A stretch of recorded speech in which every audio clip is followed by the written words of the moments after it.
não sei como, ele participou todos os dias, deve estar com dificuldades de conexão. Também a Yasmin ainda não está conosco. Está participando, sim, Yasmin, está. Então, eu agradeço pela inscrição no nosso simpósio, que é uma iniciativa do grupo de pesquisa, de que fazem parte também a professora Regina, a professora Silvia, Ficção de Machado de Assis, Sistema Poético e Contexto. Então, para não nos delongarmos e não ocuparmos o tempo das apresentações, eu passo a palavra à Silvia Maria Azevedo, que se apresenta brevemente e depois expõe o seu trabalho. Obrigada. Bom dia a todos e a todas. É um prazer poder estar aqui neste espaço, podendo compartilhar a pesquisa que venho desenvolvendo em torno das crônicas intituladas Badaladas, que Machado de Assis assinou com o pseudônimo Doutor Semana na Semana Ilustrada. Quero também cumprimentar as coordenadoras do simpósio, a professora Juraci, a professora Marinês, pela organização, enfim, cumprimentar também a todos que estão aqui nesse espaço em que nós vamos dividir as nossas pesquisas, as nossas sobre Machado de Assis. É um título bastante abarcante este que eu apresento, porque, na verdade, ele é um projeto que venho desenvolvendo, não é, desde o início deste ano, com as badaladas, não é, que resultaram no livro, não é, na obra que eu publiquei em 2019, com as badaladas de Machado, de Doutor Semana, pseudônimo de Machado de Assis, que correspondem ao período de 1869 a 1876, perdão. Como eu dei há pouco um curso de pós aqui na Unesp de Assis, onde eu sou professora na área de teoria da literatura, eu achei interessante trazer para essa ocasião uma das badaladas que foi objeto de algumas discussões no nosso curso. Então, eu vou projetar, né, os meus slides e anunciando também que eu dividi a minha exposição em torno de 3 crônicas. Uma crônica referentemente às badaladas e 2 outras que antecedem a este período, crônicas essas nas quais Machado de Assis vai abordar um tema bastante candente, bastante polêmicos na época, que foram o espiritismo e o Tiradentes. Então, por favor, eu vou, um momentinho que eu vou expor aqui, não é?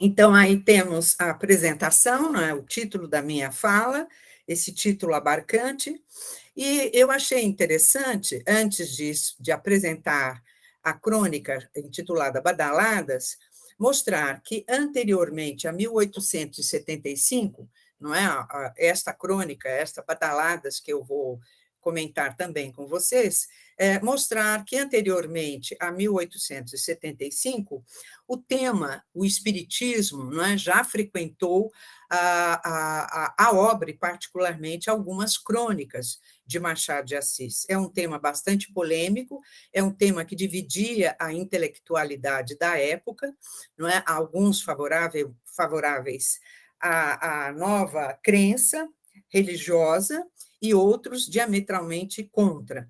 Machado de Assis é um dos que vai se posicionar contra, não é, a disseminação do espiritismo do Brasil. Há que se dizer que a doutrina foi codificada na França em 1857 por Allan Kardec e no livro Le Livre des Esprits, e foi traduzido para o português neste mesmo ano pelo Garnier, não é, que se aventurou nesta área. Então, eu vou trazer a crônica, a primeira crônica, aonde Machado de Assis vai abordar este tema, o espiritismo, que ele vai chamar de espiritualismo. É um fragmento que eu vou ler para vocês. Então, foi publicada na seção Ao Acaso, do Diário do Rio de Janeiro, em 12 de março de 1865, não é? Portanto, 10 anos antes da publicação do Livro dos Espíritos do Kardec. Então, vamos lá. Não sabemos se o leitor crê ou não crê no espiritualismo. Pela nossa parte, nunca prestamos fé a essas superstições, apesar de conhecermos algumas pessoas para quem o espiritualismo é uma verdade incontestável e uma ciência adquirida.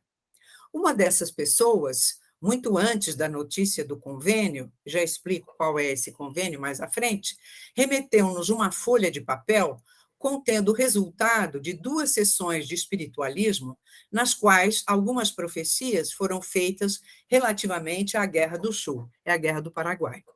Uma dessas profecias dizia assim: Montevidéu começou a ser bombardeada no dia 9 do corrente mês. No dia 14, ainda se sustentava, apesar de horríveis estragos sofridos, mas dentro de poucos dias se renderá. Daí a dias, a notícia do célebre Convênio da Paz, com o qual só se bombardeou a dignidade nacional. Que fica sendo o espiritualismo depois desse fato?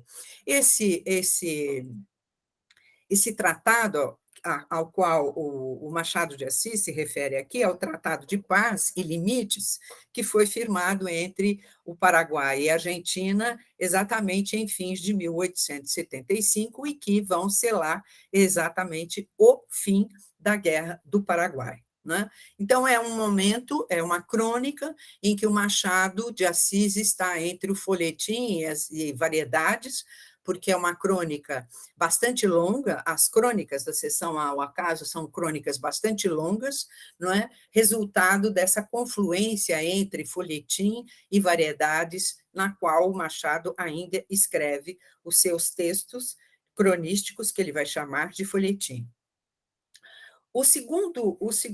A segunda crônica que eu trago é exatamente a respeito de Tiradentes. Não é? Como se sabe, Tiradentes foi elevado a símbolo da República, não é?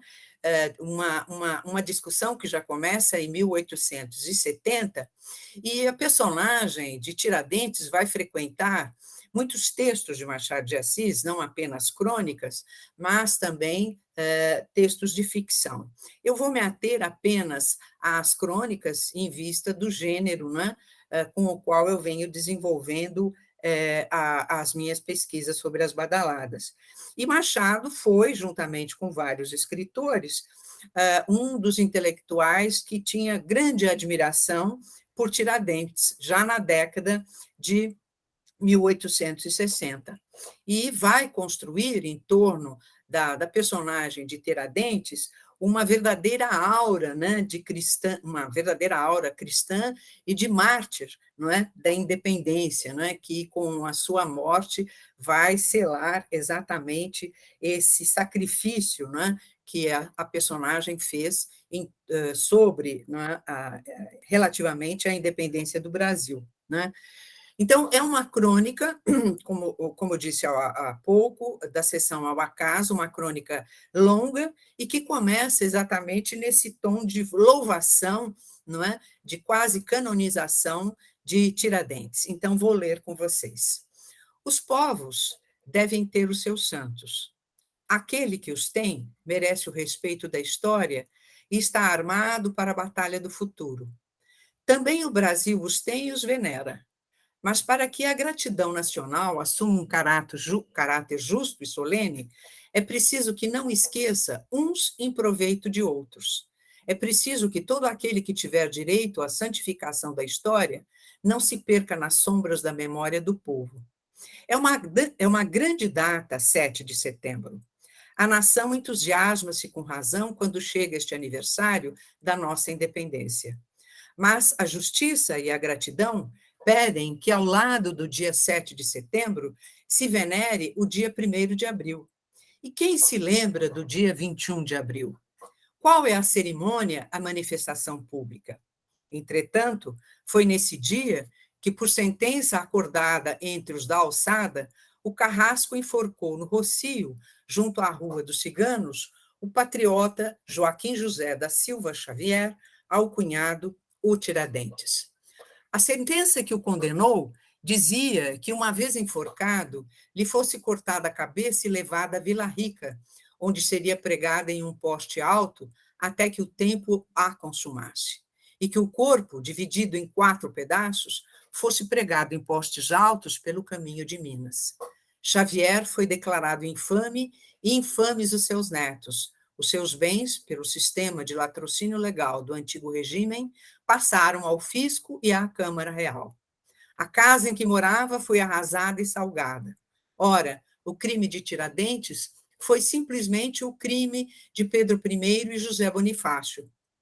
Ele apenas queria apressar o relógio do tempo.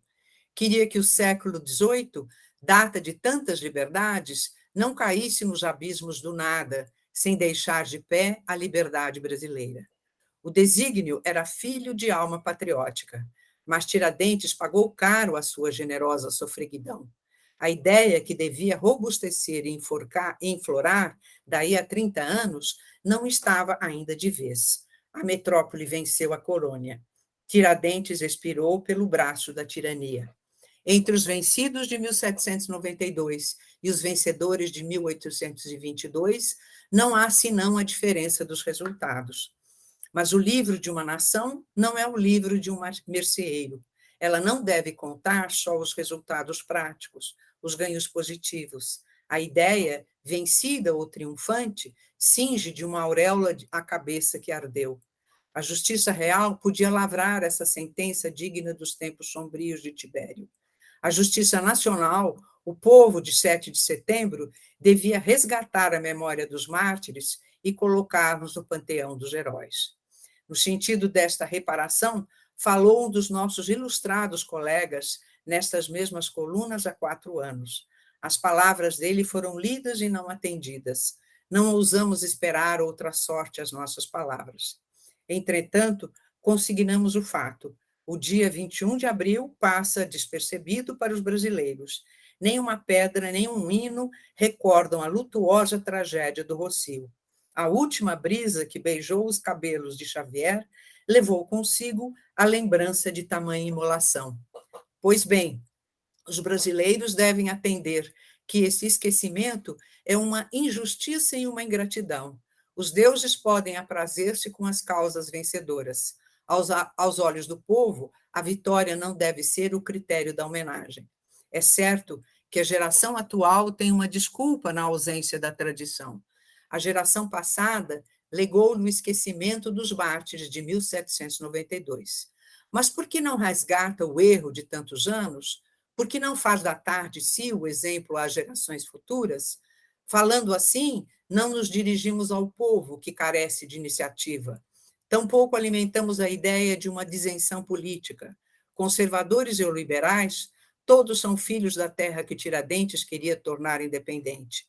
Todavia, a razão para perguntar ao Partido Liberal, ao Partido dos Impulsos Generosos, se não era uma bela ação tomar ele a iniciativa de uma reparação semelhante, em vez de preocupar-se com as questões de subdelegados de paróquia e de influências de campanário. Em desespero de causa, não hesitamos em volver os olhos para o príncipe que ocupa o trono brasileiro. Os aduladores hão de ter lembrado que Tiradentes queria a república, mas o imperador é um homem ilustrado e há de ver como se distancia dos aduladores o heróico alferes de Minas. Se os ânimos recuam diante de uma ideia que julgam ofensiva à monarquia, cabe ao príncipe sufocar os escrúpulos, tomando ele próprio a iniciativa de um ato que seria uma das mais belas páginas do seu reinado. Um príncipe esclarecido e patriota não podia fazer uma ação mais nobre, nem dar uma lição mais severa. Uma cerimônia anual com a presença do chefe da nação, com a assistência do povo e dos funcionários do Estado, eis uma coisa simples de fazer se necessária para desarmar a justiça da história. Não sabemos até que ponto devemos confiar nessa esperança, mas ao menos deixamos consignada a ideia. Morro pela liberdade, disse Tiradentes do alto da forca. Estas palavras, se o Brasil não reparar a falta de tantos anos, serão um açoite inexorável para os filhos do Império. Há que se dizer, a crônica ainda continua, e vocês veem que ela é bastante longa, eu fiz questão de trazê-la quase que na íntegra, relativamente a esta louvação, a esta loa sobre Tiradentes. Há que se dizer que já em Comentários da Semana, em 1º de abril de 1862, Machado de Assis escrevera uma crônica se opondo à edificação da estátua de Dom Pedro I, perdão, que foi erigida no campo, no Largo de Rossio, atual Praça de Tiradentes, exatamente no local onde Tiradentes foi enforcado. Então, nesta crônica, que é a última de Comentários da Semana, o Machado de Assis vai se opor veementemente a esse ato, né, de ser elevada um monumento em louvor a Dom Pedro I, não é, como aquele que proclamou a independência do Brasil.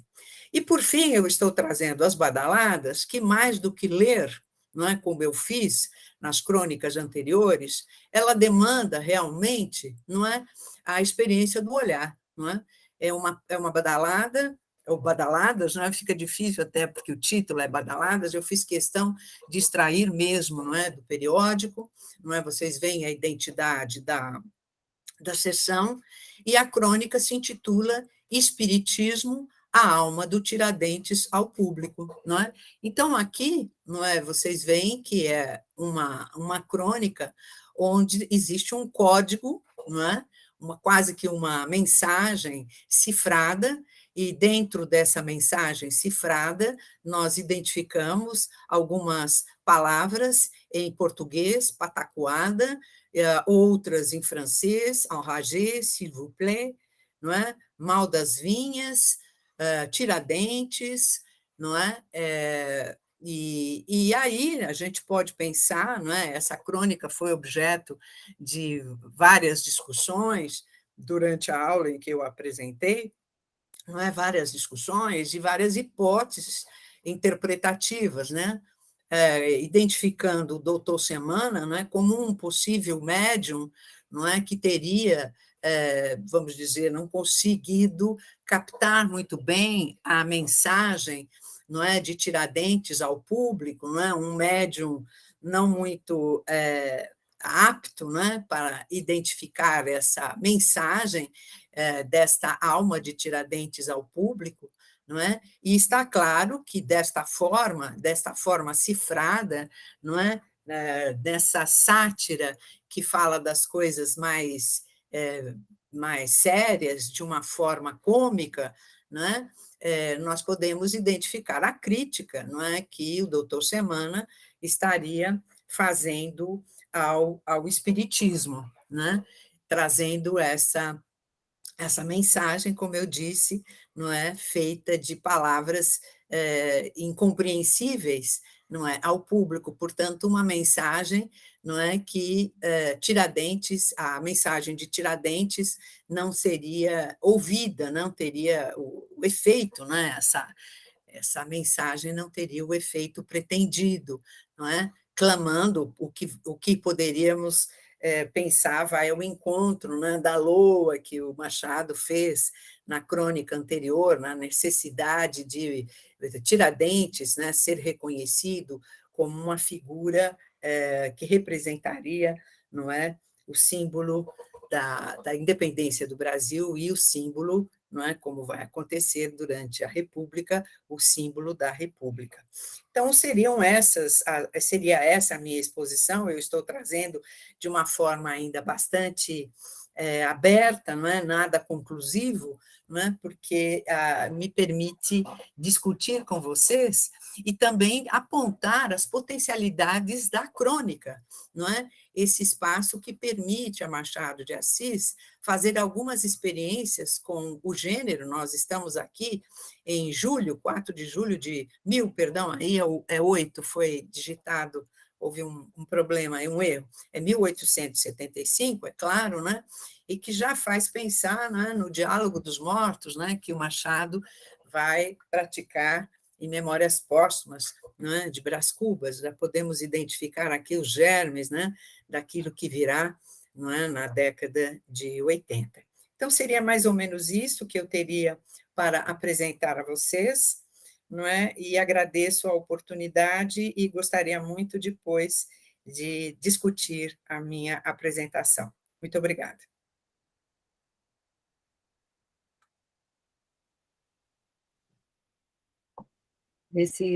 Agradeço à professora Silvia a sua exposição, e agora o professor Paul está conosco. Bom dia, professor Paul.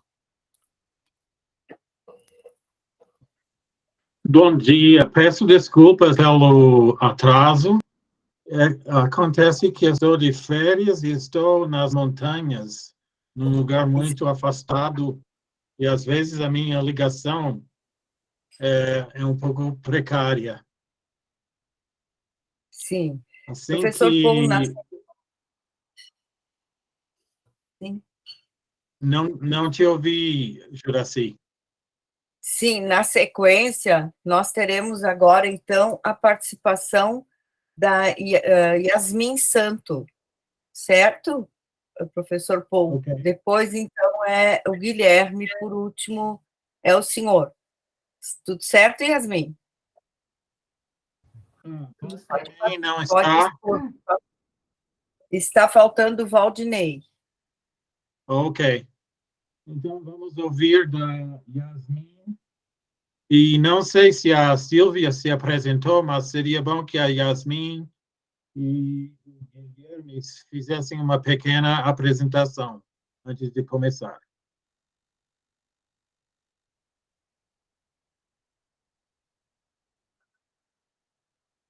Bom dia a todos e todas. Eu estudo doutorado na Universidade Federal de Sergipe, pelo programa de pós-graduação em letras, com apoio da CAPES. Me dedico a estudar Machado de Assis desde a graduação, então, desde 2013, eu estudo Machado, estudo especialmente as crônicas, passei pelas crônicas, especialmente na graduação, Sermão do Diabo, depois estudei O Parasita, que é uma das crônicas do conjunto de crônicas intitulado Aquarelas. E no mestrado eu me dediquei a estudar especificamente as aquarelas, essas 5 crônicas que tratam sobre tipos parasitários, fazendo uma relação de Machado com Luciano de Samosata, né? O autor que traz para a gente a chamada tradição da sátira menipéia ou lucianismo, como Sarrego e Brandão vão conceituar.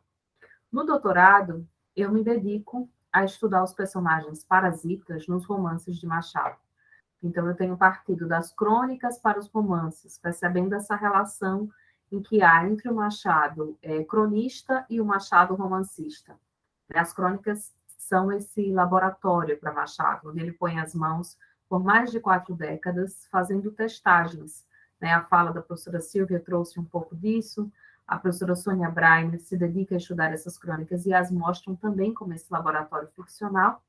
E na tese de doutorado eu tenho procurado esses personagens secundários, parasitas no meio dos romances, e observado como eles recuperam os 5 tipos parasitários preconizados por Machado lá nas aquarelas, no conjunto de crônicas. Então, as crônicas têm servido para mim como uma espécie de poética, porque lá Machado conceitua o parasitismo, traz os principais tipos. Nos romances, para mim, que ele dá corpo a esses personagens. De fato, eles conseguem vivenciar o que seria a parasítica a brasileira. Aqui na Abralic, hoje, nessa apresentação, eu me centro no personagem Antunes, um parasita da mesa, em que eu vou recuperar como um retrato das aquarelas. Ele aparece no romance A Garcia. Bom, desde os primeiros escritos de Machado de Assis até os romances da maturidade, é possível perceber o interesse do autor pelo tema do parasitismo. tema aprendido do diálogo O Parasita, de Luciano de Samosata, um sírio-helenizado que viveu no século II d.C., afamado pela junção da comédia ao diálogo filosófico. O jovem Machado debruça-se sobre esse tema desde a sua estreia na imprensa, com a série de crônicas Aquarelas, de 1859, apresentando 5 tipos parasitários mais proeminentes na sociedade brasileira. Dentre os tipos elencados, o autor parte do mesmo que Luciano, o parasita da mesa, tipo que ganha maior dimensão no personagem Antunes, do romance E.A. Garcia, 1878.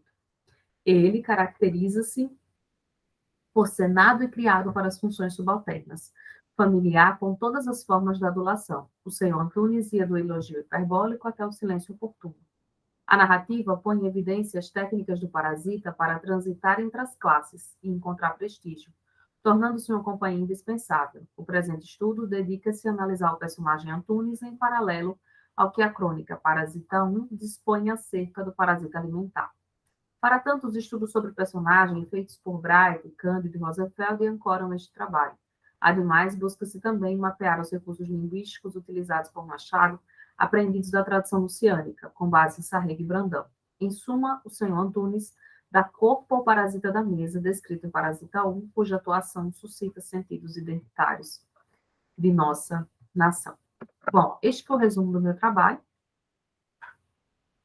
Como eu disse, eu venho estudando esse tema há um tempo, porém não é um tema em que a minha tese não está pronta, né? Eu estou num processo de elaboração, um processo de conhecer mais e mais Machado, mais e mais Luciano, e fazendo essas relações, né? E percebendo essas relações que Machado vai tecendo a partir da sua literatura. De onde vem a ideia de Machado para explorar o parasitismo? Como eu disse, de Luciano de Samosata. É um autor do século II d.C., um sírio-helenizado, que fica muito conhecido pelo abandono da retórica e da filosofia, abandono entre aspas, né, porque ele não as professa, porém as incorpora nos seus escritos. E ele vai utilizar a fórmula de diálogo, a forma de diálogo filosófico, colocando nessa forma personagens da comédia. Então, para o Jacinto Lins Brandão, que é um especialista em Luciano, talvez um dos maiores eruditos do nosso país, Luciano ele vai extrapolar os limites da verossimilhança e da mimese aristotélica, instaurando o que ele chama de pura liberdade ficcional. Ou seja, Luciano não é um autor que está preocupado com a história ou com a filosofia, mas que faz uma literatura no âmbito do que não poderia acontecer, ou do que jamais aconteceria. Em seus diálogos, a gente tem, por exemplo, o diálogo dos mortos, né? Esse diálogo tão famoso que eu relaciono a Machado, que é o Parasita, em que um tenta convencer o outro de que a parasítica é a maior arte, né? Você viver às custas dos outros, apenas visitando os anfitriões, comendo aqui e acolá, seria a maior das artes, porque é aquele que consegue viver sem as preocupações com as quais os demais homens não conseguem não viver, a preocupação com o trabalho, com a família, com a alimentação. Então, nesse diálogo, aparentemente sem noção, sem sentido, ele faz uma crítica, né, a várias correntes filosóficas e vai ali demonstrando como o parasita, né, aquele que vive às custas dos outros, ele consegue viver, em certa medida, essa liberdade. Então, Luciano é esse autor que escreve sobre coisas que talvez os outros não escreveriam, né? Essa pura liberdade, essa não preocupação com a história ou com a filosofia. Embora não tenha essa preocupação, ele mistura tudo isso, história, filosofia e literatura. É a partir de Luciano que a gente tem acesso à sátira menipéia, que Bakhtin vai conceituar, que outros autores vão conceituar, como uma raiz da carnavalização.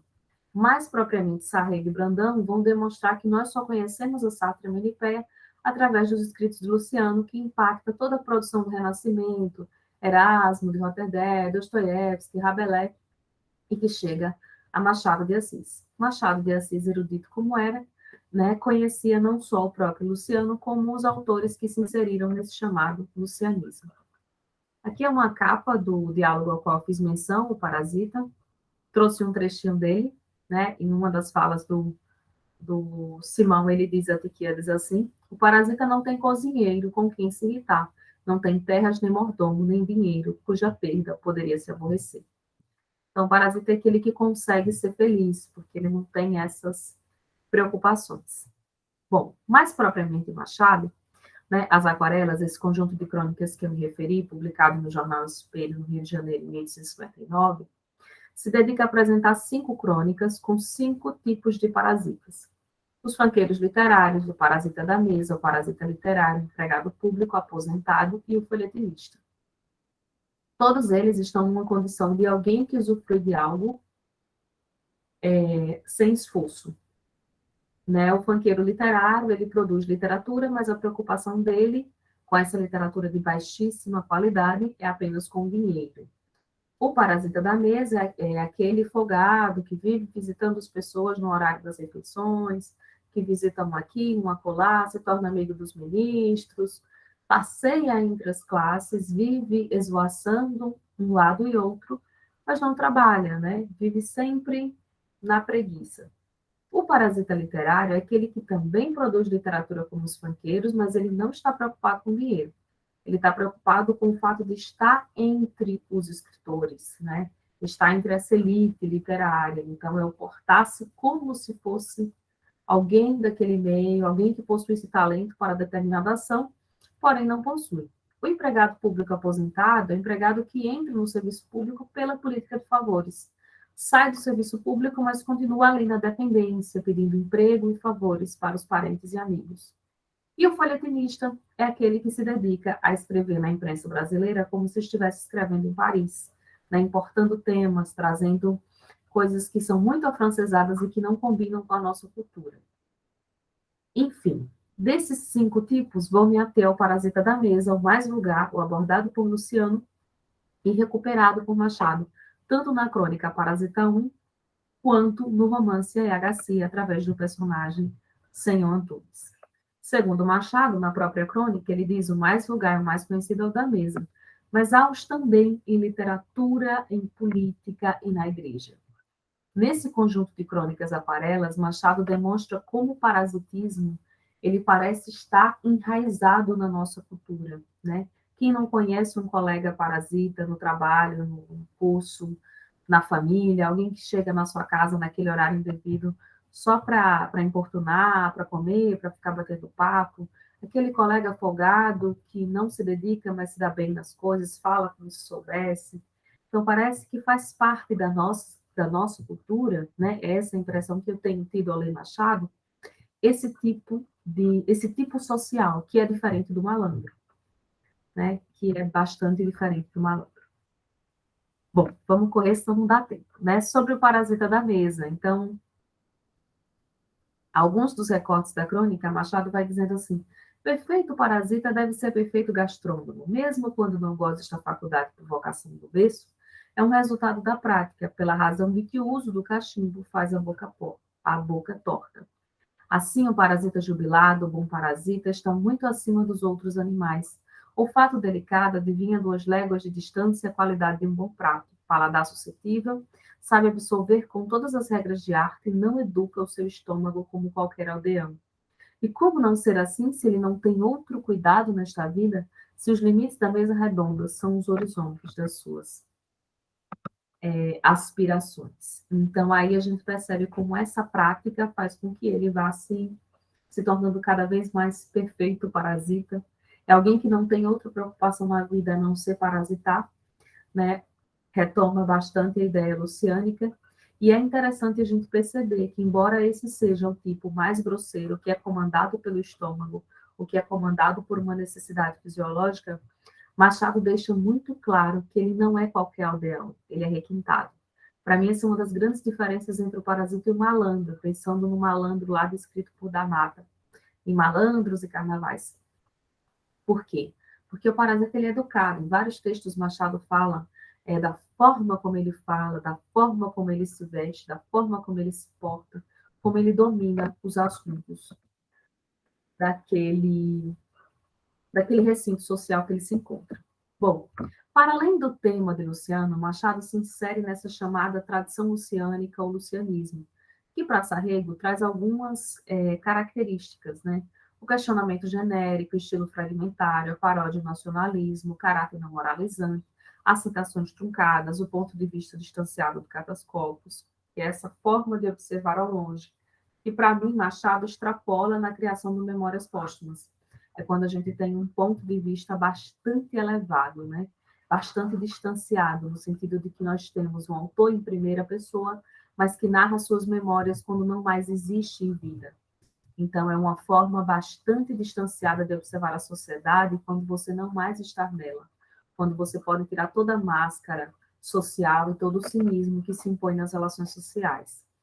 Então, essas características, já muito debatidas por vários outros críticos na obra de Machado, nós podemos ver que elas fazem parte da chamada tradição luciânica e não estão apenas em Machado, estão em Rabelais, estão em Dostoiévski, estão em Erasmo, estão em Surft, estão em Voltaire. Então, Machado está se inserindo nessa tradição que é uma grande escola, né, que atravessa aí desde o século II até então.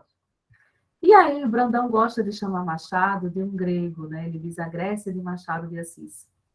A Grécia de Machado de Assis, para o estudioso de Luciano, nada mais é do que uma Grécia que está muito preocupada com o riso. Né? Um riso que nos serve de seriedade, um riso que nos faz rir, mas também nos ensina. Quando nós lemos Os Parasitas, nós rimos, mas nós rimos diante dessa catástrofe, desse mal social, sem tanta moral assim. Nós nos divertimos com eles, apesar de saber que são danosos, né? Apesar de sabermos disso.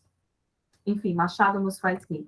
A Grécia de Machado é a mais luciânica, assim dizer. Bom, o romance Yaya Garcia, basicamente, vai contar a história de Lina, né? A filha de Luiz Garcia, que é um funcionário público, taciturno, né? Traído, viúvo. Lina Yaya Garcia vai atravessar a narrativa de menina-mulher, cheia de caprichos e sentindo a ausência da mãe. Consegue receber do pai o que deseja. Como fruto da intervenção de Valéria, viúva rica e amiga de Luiz Garcia, o velho amigo acaba se casando com Estela. Estela, né, vai ser filha do personagem parasita, do senhor Antunes. Na verdade, o senhor Antunes ele é um funcionário da família de Valéria, é um funcionário do conselheiro, que vai ganhando confiança, que vai participando das discussões familiares e de tudo que vai acontecendo, vai ali se tornando quase que um José Dias de Dom Casmurro, que é uma referência mais conhecida para nós, porém ele é bem mais retraído, o senhor Antunes, ele não tem aqueles estardalhaços da personagem José Dias, né? Ele não é espalhafatoso daquele jeito. Porém, ele vai sempre ali naquela política de favores, ele fica viúvo, então ele pede à família, né, uma ajuda para fazer o... Obrigada, Bárbara, já estou me encaminhando para o fim, o tempo é muito pouco. Ele consegue dinheiro para o funeral da esposa, faz o apadrinhamento da filha nessa família e deseja, então, com a morte do conselheiro, que a sua filha se case com o filho dessa família rica, né? Uma forma de apadrinhamento, de inserção social, de relações entre essas famílias. Porém, a Valéria, a viúva, ela não quer isso, e logo ela trata de casar Estela com o senhor Luiz Garcia, que é um velho rico, que depois falece, que a sua filha, Yaya Garcia, acaba se casando com o grande amor de Estela, que é Jorge. O que nos interessa nessa história? Não é essa história de amor não realizado romântico, mas é a persistência em Machado em colocar um personagem parasita, em colocar um personagem secundário, que está ali parasitando, vivendo às custas dessa família. Eu vou trazer alguns trechos, brevemente, só para vocês perceberem como ele era, né, parasita. Aqui são algumas referências às classificações de personagem, né? A teoria está sempre aí nos amparando para poder classificar, mas mais importante do que a teoria é a própria literatura. Antunes nos diz, né, Ele cuidava desde os recados eleitorais até as compras domésticas, vasta escala em que entrava o papel de confidente nas entrepresas amorosas. Então, ele consegue o aumento do ordenado, a multiplicação das gratificações, a admissão nas refeições na casa do desembargador. Quando tinha determinadas solenidades, ele era o primeiro a se esquivar. Então, ele sabe, em certa medida, onde ele deve se inserir e onde não deve se inserir. É aquela história do quase da família, é quase da família, mas não é da família. Então, eu percebo muito esse mito da cordialidade sendo encenado e vivido pelo parasita, aquele que consegue entrar nessas frechas sociais. Bom, o senhor Antunes, né, tinha esse desejo de casar sua filha, mas não consegue fazer isso com quem ele desejava. Porém, isso não é motivo para que ele não continue frequentando a casa, e sendo sempre uma presença marcante nos almoços. O senhor Antunes era conviva certa ao almoço dos domingos, dava-lhe notícias do genro e da filha. Ele pranteava, ainda que mera esvaída, e achava não sei que dolorido prazer em falar de Estela ao genro de suas ambições. Bom, ele continuou frequentando a família, ele tinha um emprego, mas chegava sempre atrasado, tanto que ele acaba saindo, aí é uma discussão sobre isso. E, por fim, no romance, a gente tem essa digamos, que esse chanceler de que ele era, né, esse aval de que ele era um parasita, quando a própria filha pede a ele, né, diz que ele cessasse a vida de dependência e civilidade em que vivera até ali, era um modo de a respeitar e respeitasse, né? Então ela é bastante ética, ela deseja que o pai abandone a parasítica e vá viver com ela fora, quando ela decide viver a carreira de professora, e deixar sua enteada viver o seu amor com Jorge. Porém, o Sr. Antunes é incapaz de viver sem a prática do parasitismo. Ele continua parasitando a família e não segue com a filha. Bom, por fim, não houve interrupção na convivência, o Sr. Antunes continuou a achar ali a mesma proteção e cordialidade. Se o casamento for um atentado, ele os absolveu disso e repartiu com ambos infinita solicitude. Outra vez, comensal assíduo, tornou a ser o homem de confiança. Fora dali, as horas de lazer que lhe deixavam pouco trabalho. Eram empregadas nas sessões do júri, nas galerias da Câmara dos Deputados ou nos bancos do Gacelé. Não tendo já a aspiração de uma aliança vantajosa, adotou a devoção da loteria, era quem dava secretamente notícias de Estela a Iaiá. Então, ele continuou sendo essa figura muito presente na vida dessa família e perambulando pelos lugares onde essa elite estava, nas sessões de júri, nas galerias da Câmara dos Deputados, e por aí vai. À guisa de uma conclusão, à medida que tomamos conhecimento da produção literária de Luciano de Samosata, torna-se evidente sua influência na pena de Machado de Assis. Este não só se insere na chamada tradição luciânica pelo uso dos recursos, a saber, o questionamento genérico, estilo fragmentário, a paródia, o nacionalismo, o caráter não moralizante, as citações truncadas, o ponto de vista distanciado do catascopos, como também apreende a temática do parasitismo, explorando-a e adaptando-a ao contexto brasileiro. Já na primeira fase de Machado, surge o conjunto de crônicas aquarelas, com os tipos de parasitas mais salientes na vida e sociedade. Ele amplia a temática do parasita da mesa, abordada por Luciano e o parasita, apresentando demais tipos como os banqueiros literários, o parasita literário, o empregado público aposentado, o folhetinista, além de escrever sobre o parasita da mesa, tipo mais vulgar. O parasita alimentar é descrito como aquela visita inconveniente, que recorre à casa dos amigos sempre na hora da refeição, gosta de portar-se como um familiar, serve de companhia ao hóspede e opta por sobreviver do esvoaçar aqui e acolá, nas casas dos anfitriões. O romance A. Garcia ilustra bem esse tipo, com o personagem Sr. Antunes, pai de Estela, um funcionário preguiçoso que opta pela parasítica na casa da família de Valéria e Jorge. Ele trabalhou para o conselheiro e fez de sua filha uma padrinhada pela família rica, mas ambicionava mesmo era casá-la com Jorge. Após o falecimento do conselheiro, no entanto, o plano não vingou. Mesmo assim, Antunes continuou a ser um conviva na casa da família. Sua performance, marcada sempre pelo desejo das boas conversas e dos bons jantares, elucida bem o parasita da mesa, descrito na crônica O Parasita 1, das Aquarelas. Para subsidiar nossa análise deste personagem, embasamos em Bright, Cândido, Rosefeld, Sarrey e Brandão.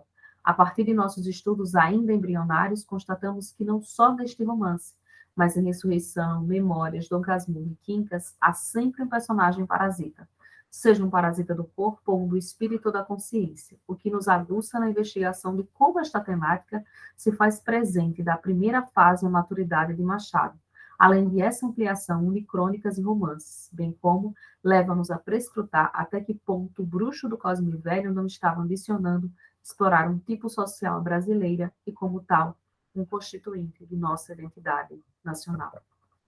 As referências, muito obrigada, desculpa o extrapolar do tempo.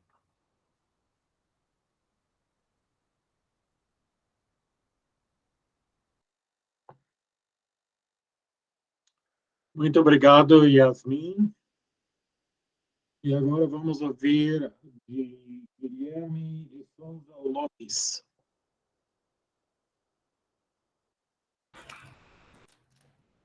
Alô, vocês me ouvem? Todos me ouvem? Bom dia para todos, para todos. Bom, primeiramente, eu me chamo Guilherme, eu sou mestrando na Unicamp, sou orientado pela professora Lúcia Granja, e o meu trabalho ele tem a ver com entender melhor como funciona um processo de editoração ficcional no interior da narrativa, especialmente nos contos, em alguns dos romances machadianos. Então, o que eu selecionei para hoje é, na verdade, uma parte em processo da minha dissertação, e para evitar passar muito do tempo, também para, enfim, para evitar qualquer tipo de problema, eu vou ler um texto. E aí, enfim, ficarei atento ao som para me avisar do tempo. Bom, o texto é O Deslugar Poeta-Filósofo na Sociedade Quimérica, breve comparação entre o País das Quimeras e uma excursão milagrosa de Machado de Assis. Pois bem, comecemos pela introdução aos textos. Publicado pela revista O Futuro, em 1862, O País das Quimeras é um dos primeiros contos de Machado que ele publica em sua juventude, utilizando seu próprio nome. No conto, acompanhamos as desventuras de Tito, poeta medíocre e contemplado como uma viagem à terra dos sonhos, o país das quimeras do Tito, lugar alegórico satírico das instituições políticas e tipos humanos associados ao imaginário ocidental do século XIX.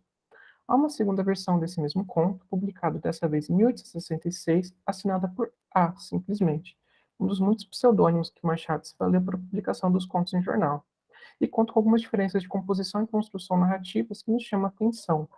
Antes, é interessante que nós atentemos para a primeira versão. Então, Tito, esse poeta sem talento, ainda que obstinado, seguro de sua vocação e do estilo de vida que esta lhe intima, uma vida romântica, guarda, portanto, em sua própria postura diante da realidade, uma maneira específica de compreender a tradição poética da poesia e o autor poeta, concepções típicas do imaginário de gênio e refém de uma certa inspiração transcendental instituída convencionalmente pela musa inspiradora. O efeito cômico do texto verifica-se pelo imaginário e pelo comportamento decorrente desse mesmo imaginário, que parece não ter lugar prático dentro do universo de condições materiais da vida do poeta provinciano. A sensação de deslocamento se explicita já na primeira novidade singular desse conto. Tito recebe a ultrajante, mas não por isso menos financeiramente atrativa, proposta de venda de versos e com isso de seu trabalho obral para um homem rico com mania de poeta. A compra de sua assinatura autoral, mais do que simplesmente do seu direito de publicação, desloca o fazer poético para a lógica da mercadoria.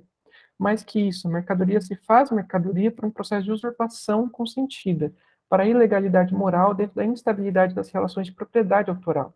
Trata-se muito provavelmente da primeira vez na obra de Machado em que se figura o processo de produção da obra literária, e mais destacável, não se trata unicamente da figuração do processo de escrita da obra literária, subordinado aos motivos da inspiração, por exemplo. A composição subordina-se à negociação, motivada por um comprador desejoso em ocupar a posição de poeta e de fazer circular sua poesia, ainda factualmente escrita por outro. Há a possibilidade de desvinculação de autor e obra, a possibilidade da escrita fantasma pela lógica de mercado. Como já dito, estabelece a noção do lugar paratópico do autor.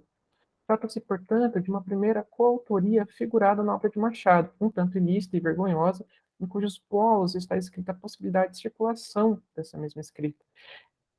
Continuando a trama, durante uma noite chuvosa perpetuada pela melancolia do poeta, que rememora um certo amor contrariado, que Tito se põe a decidir se suicida ou se viaja para fora da capital. Ou seja, duas saídas convencionais a um certo paradigma de herói trágico romântico, a escolha da morte ou do autoexílio. Nessa hora que recebe a visita de uma vaporosa sílfide, a qual lhe levará ao país das quimeras. É já no início da narração desse percurso em que, por meio da descrição material das paredes das galerias, ocorre a primeira referência direta ao poema Herói Cômico, o Isope, de Antônio Diniz da Cruz e Silva. Como indicado no hipertexto organizado por Mata de Sena no site machadassis.net, tanto no poema original quanto na descrição dos salões quiméricos, as paredes de ambos os espaços eram forrados de papel prateado e lantejoulas. Descrição tão pouco específica e memorável que, para que a ponte intertextual pudesse ser feita, no conto, a observação direta por parte do narrador de que os salões têm esse aspecto específico tal qual no poema de Diniz. Em seguida, nomeia-se o soberano daquele lugar como o gênio das bacatelas, uma das personagens de Usopp. Decorre-se daí uma série de cerimônias igualmente insólitas em que um filho da terra ou seja, o Tito é apresentado ao país, onde não se dá o ato mais insignificante sem a cortesia do beijamão do fidalgo. Esse detalhe, como em boa parte das cenas que daqui se seguem, exemplifica, por exemplo, como eu posso exemplificar o cortejo de louras musas que gracejam com o monarca e com Tito, a personalização das formas de tratamento, senhoria, excelência e grandeza, tudo isso compõe, por assim dizer, e completa a versão machadiana não apenas do Esope, mas da estrutura da sátira de costumes que Diniz se apropria, por sua vez, em grande parte da obra teatral de Nicolas Boileau, sobretudo Lucan, de 1683, segundo Fernandes. A relação, contudo, Esope conto ganha novos contornos e complicações logo adiante. Ao conhecer a rainha do País dos Sonhos, imponente e graciosa, cuja cara parecia haver sido corada pelo cincel da natureza, Tito pergunta qual a denominação daquele ser, ao passo em que sua fada guia lhe responde ser a moda.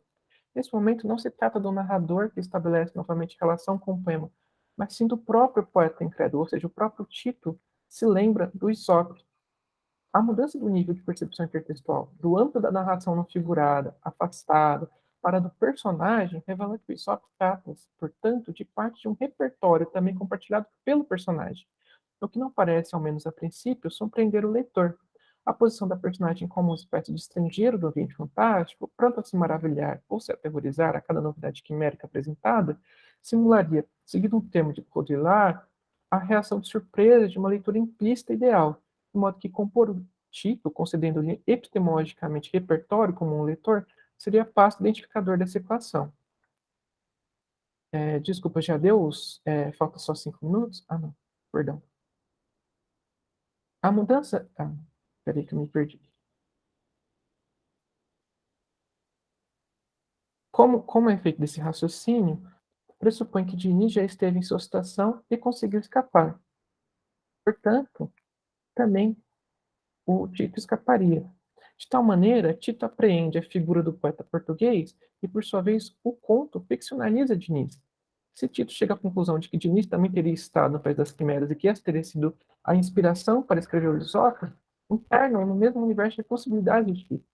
Contudo, como a afirmação lógica do personagem poderia ser verdadeira, ou seja, como isso é possível, o que o faz pensar que dois indivíduos distintos, em momentos temporais igualmente distintos, presos em um mesmo lugar, o qual se revela múltiplo, desenha-se como ponto de partida de infindáveis possibilidades, teriam, portanto, uma mesma sorte de fuga, um mesmo destino.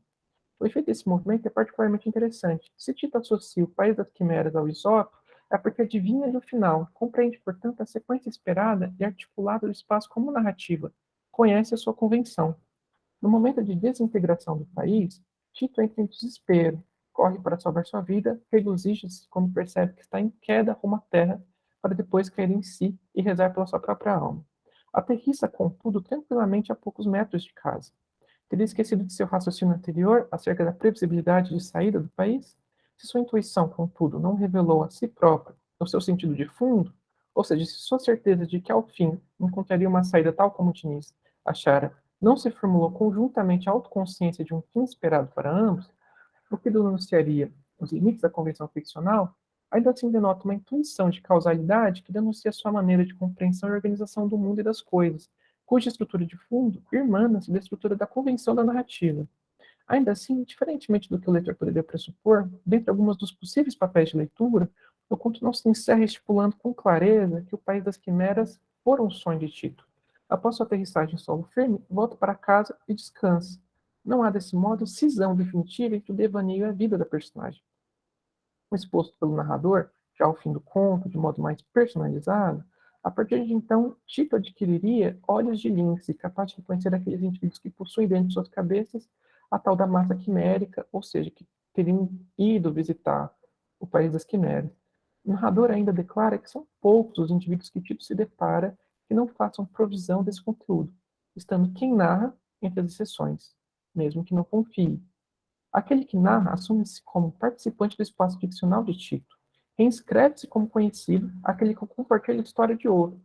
Essa breve mudança de estatuto, a qual ganha mais importância na segunda versão do conto, expõe um nível da narrativa ainda não explorado, em que há alguém que narra uma história que lhe foi narrada, da qual não pode posicionar-se de maneira decisiva quanto ao seu estatuto de verdade, mas que a organiza, via narração, segundo determinada estrutura narrativa. Torna o boato ouvido em literatura narrativa convencional, o que pressupõe escolhas quanto ao como contar, a sua reescrita do material para outro sistema linguístico, a adequação a um gênero específico da tradição literária, tudo isso a partir da recolha primária da narrativa, existente em fora, entre aspas, da narrativa, que é o regime do real compartilhado entre o narrador, que então assume a posição de instância ficcional do conto, Tito. Em sua segunda versão, intitulada Uma Excursão Milagrosa, o conto passa por mudanças pontuais que não alteram drasticamente o desenvolvimento narrativo ou análise primeiro apresentada. Contudo, essas distinções parecem adensar o tema da deshierarquização do espaço ficcional, de maneira que cheguemos a outra questão, tipicamente associada à produção madura machadiana: a indecidibilidade relativa à complexificação do estatuto de verdade. Pensemos no título. A Excursão Milagrosa focaliza a narrativa da viagem, descentrando o ponto de chegada ou a nomeação definidora do país quimérico. Sutilmente, o deslocamento do título parece convidar-nos a ler o conto como uma narrativa fantástica de viagem, ainda que não se estabeleça a partir dos moldes específicos do relato de viagem. Essa aproximação parece nos pertinente, pois coloca o texto em diálogo com a tradição desse tipo de relato, cujo maravilhoso ficcionalizado é ingrediente fundamental para o seu sucesso popular e comercial. O estatuto de verdade decorrente desse discurso aproxima da tradição literária a ponto de obras ficcionais moldarem-se a partir desse mesmo tipo de discurso, de modo a produzir efeito semelhante ao manuscrito encontrado. O segundo aspecto de diferença nessa versão é a troca de quem narra a história. Inicia-se pelo narrador tradicional, que, tal como anteriormente, demarca certo distanciamento, salvo momentos pontuais de gracejo que o personalizam. Após a introdução do conto, análogo anterior, o narrador descreve Tito, expõe comicamente sua postura algo deslocada do estado de coisas que o cerca, para depois dar voz para que Tito narre sua própria história. O que temos desse momento, até os momentos finais do conto, com exceção de seu encerramento em tom de epílogo, é a narrativa de Tito contada por si próprio, sem interferências do narrador, antes figurado brevemente como aquele que ouviu, com certa incredulidade, a história de Tito, para reorganizá-la a partir dos ditames da ficção. Em termos práticos, textualmente, não há grandes diferenças decorrentes dessa mudança. As descrições de ambientação quimérica, as referências ao Aesop, a narração encadeada e progressiva das ações permanecem, salvo poucas mudanças, tais como narradas anteriormente, com a distinção de quem as narra. A alteração, se não estética, estabelece formalmente a diferença da alternância de turnos de quem fala. De certo ponto de vista, a motivação mais provável decorrente da mudança é de estabelecer certa delimitação do espaço ficcional no miolo da narrativa a partir da ideia de relato, entendendo o gesto testemunhal como uma espécie de motivador que se assemelha ao manuscrito encontrado tradicional. Tratar-se de uma escolha de valor documental, mas é que não figurada a partir da carta, do diário, do texto como fonte material. O que temos é o gesto narrador de considerar a palavra por escrito a Tito, sem estabelecer um cenário motivador que fizesse o papel da moldura documental. Mais uma vez, a liberdade desse movimento e constituição de cena também não é novidade, podendo ser comparado, por exemplo, a Swift ou a Stern, como ficará mais evidente na ficção machadiana posterior. De certo modo, portanto, a estrutura da segunda versão do conto produz diálogo com a tradição do relato fantástico, mas não uma moldura.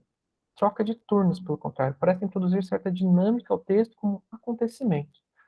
Ainda que não haja, em comparação à versão anterior, uma grande diferença discursiva, é a partir da exposição representada pela divisão do ponto de vista que, no interior da segunda versão, também se produz, e percebamos uma diferença fundamental. Há no movimento do narrador um gesto de mediação, como se ao deixar a posição de controle de quem narra, produzisse a condição de recolha do relato de Tito, dando-lhe espaço para o distanciamento, partilhando nos termos de Rancière os limites do sensível no espaço ficcional. Tal partilha, nesse caso, parece dar-se em vias tranquilas, parecendo um nome de mediação, termo que parece não exprimir as tensões, disrupções e controle que advêm da relação editorial. Se o narrador continua, a partir disso, em um nível superior de controle do todo narrativo, como se permitindo uma movimentação modular interna enquanto cuida do início e do fim dos textos, é porque figura em uma posição também editorial, de recolha, organização e vinculação de elementos externos à ficção para o interior ficcional, tornando-os públicos. A terceira distinção dessa versão em relação à primeira diz respeito ao acréscimo de mais um quimérico que Tito encontra no país onírico, a figuração alegórica do filósofo. A cena inédita em relação ao conto anterior tem como de costume caráter satírico. Vemos a figura austera do filósofo discursando, embebido pela música das próprias palavras. Segundo Tito, o filósofo parece ter gestos estudados. Tal qual Marta de Sena explicita no hipertexto da referência, o filósofo é assemelhado por Machado como um personagem de As Sabichonas de Molière, que trata da exposição do crítico que é na defesa de Tristan de sua própria poesia. Não se trata da comparação mais valorativa da de um filósofo, de certa maneira validando que ele esteja como caricatura de costumes. Contudo, o filósofo defende a vaidade.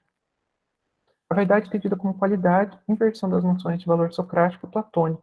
Também aparece como valorização em estado de espírito automotivado, que identifica a crítica alheia como desconhecimento da tensão de seu espírito, de um sentido de verdade ontológica, do qual o ponto de vista, em especial aquele autocentrado, tem estatuto maior. Portanto, não se trata apenas de uma inversão de valores que denuncia via exagero a falsa modéstia e o orgulho corruptivo da filosofia, mas a partir de uma paródia que relativiza o erro de leitura, ao mesmo tempo que posiciona a fala do filósofo como consciente da maneira como se valora pela via do negativo.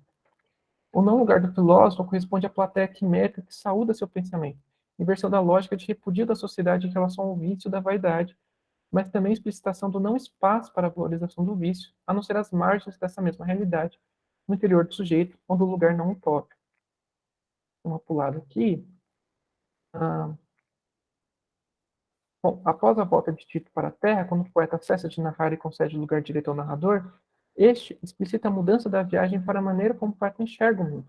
Tito passa a conhecer melhor a realidade e cai no mesmo, digamos, no mesmo movimento do filósofo, de, portanto, ser ridicularizado por aparentemente saber mais do que os outros. Tito tem o poder de destruir a vaidade alheia, por isso advém de uma tensão íntima, reveladora e profunda sobre a sociedade a partir de sua viagem ao terreno alegórico denunciador dos costumes terrenos.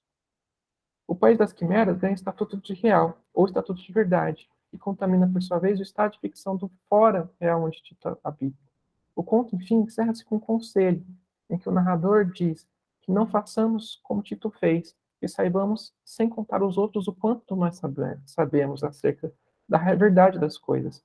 A partir disso, a partilha mediadora do espaço, de narrar ganha diferente aspecto, menos que privilegiar a posição de Tito, utiliza-o como um mau exemplo por ter aprendido uma verdade a qual divulga demasiadamente.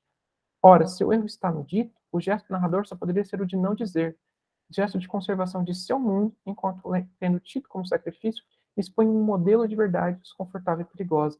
A partilha, portanto, também é de verdade e de quem a fala. Não se sabe, contudo, o quão coincidentes são as posições do narrador e do poeta. O narrador não é categórico, contudo, em sua discordância em relação ao comportamento posterior de Tito. O narrador parece assumir, sobretudo, uma posição de antifilósofo, de exposição refratária, incompleta, ou mesmo de não exposição de um ponto de vista, o qual existe indubitavelmente. Frente ao não descoberto, pomos-nos a tentar decidir eticamente o sintoma do indecidível. O que está em jogo é, portanto, o nó ideológico de que fala Bose a respeito do caráter maduro magistiano.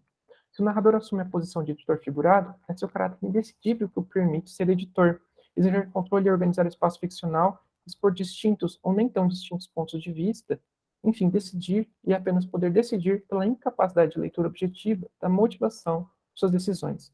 A dupla autoria revela o indecidível da mediação editorial, aquilo que não conseguimos organizar a respeito de até onde chega a mão do editor para a circulação da obra. O silêncio ambivalente revela que há uma pré-história genética do texto, sem, contudo, revelá-la em si. Os gestos que escolhe, que é a ação que faz texto sem justificá-lo, partilhando a diferença sem que saibamos onde ela começa e acaba, é a mediação editorial como metáfora das relações de controle e poder indiscerníveis de nossas próprias escolhas, como produto da norma, da convenção de nosso tempo, de nossas leituras e apreensões. A mobilidade reside na diferença que produzimos a partir da repetição, no extravio que, se não muda a norma, produz aberturas, lacunas silenciosas que nos solicitam decisão onde ela é inalcançável. Eu encerro por aqui. Peço desculpas se eu passei.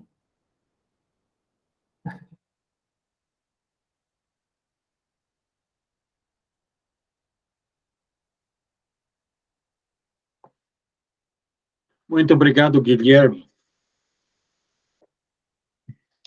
Agora parece que é a minha vez. Eu sou professor de literatura latino-americana, ou seja, hispano-americana e brasileira, na Purdue University, que fica no estado de Indiana, nos Estados Unidos. Vocês, suponho que todos conhecem bem o famoso ensaio Instinto de Nacionalidade, para mim, é um ensaio fascinante porque deixa em aberto uma grande pergunta: em que consiste aquele sentimento íntimo que Machado diz que é uma coisa essencial para a elaboração de um texto autenticamente brasileiro? Se o ensaio deixa em aberto essa pergunta, eu acho que a resposta está nos textos de ficção de Machado, e a minha apresentação de hoje é uma demonstração de uma pequena parte dessa resposta machadiana para a questão do sentimento íntimo. Os dois personagens do conto O Empréstimo, Custódio e Vaz Nunes, representam tipos agora quase universalmente vistos como essencialmente brasileiros. Hoje há um reconhecimento geral e imediato do Caxias e do malandro no repertório de personalidades nacionais. Mas no século XIX, o vocabulário para tais tipos ainda estava em formação e os renomados estudos sobre a psicologia brasileira ainda não tinham sido escritos. A identificação desses personagens com seus traços psicológicos tão nacionais, portanto, devia ter sido em Machado um produto da intuição, da observação aguda dos meios sociais e talvez da leitura de autores conterrâneos. Sua presença na ficção do autor faz parte de sua busca do sentimento íntimo brasileiro, fator, segundo Machado, essencial para a elaboração de uma literatura autenticamente nacional. O texto introduz Vaz Nunes como dono de um cartório. É a hora de fechar o escritório e ele, com todos os seus empregados, estão terminando o expediente sem a maior organização, ou com a maior organização possível. Estão limpando as canetas, guardando os papéis, fechando as gavetas, lavando as mãos, etc. Vaz Nunes é descrito como o honesto tabelião, em tudo um homem circunspecto. E cito, tinha 50 anos, era viúvo, sem filhos, e para falar com alguns outros serventuários, ruía muito caladinho seus 200 contos de réis. Nessa vida pacata e ordenada, nessa aplicação metódica e responsável a seu ofício, Vaz Nunes representa o tipo do Caxias, o guarda da ordem social, cumpridor, consistente e pontual. Segundo Roberto da Mata, o Caxias contribui para a representação do dilema brasileiro, em que, por um lado, há um desejo por uma vida ordenada, previsível, determinada por regras universais, em que os direitos de cada indivíduo são respeitados, e, por outro lado, há uma rede de relações pessoais, de amizades e parentelas, e algumas pessoas navegam com muito mais vantagem que outras. O Caxias, de acordo com Da Mata, representa essa primeira leitura do mundo.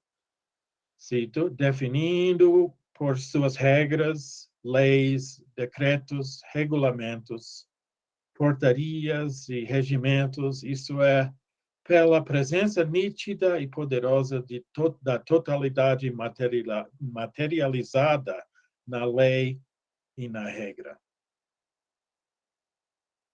Julgando pelo exemplo do conto, seria um erro pensar que o Caxias é um ser sem jeito, sem flexibilidade ou imaginação.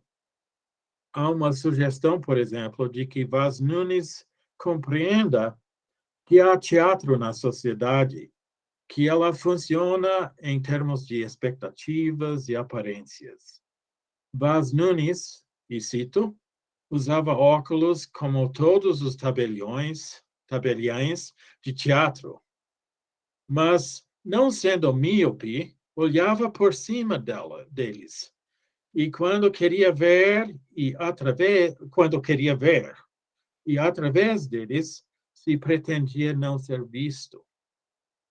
O tabelião do conto é esperto, pois. Tinha um olhar de lanceta, cortante e agudo. Ele adivinhava o caráter das pessoas que o buscavam para escriturar os seus acordos e resoluções. Conhecia a alma de um testador muito antes de acabar um testamento. Farejava as manhas secretas e os pensamentos reservados.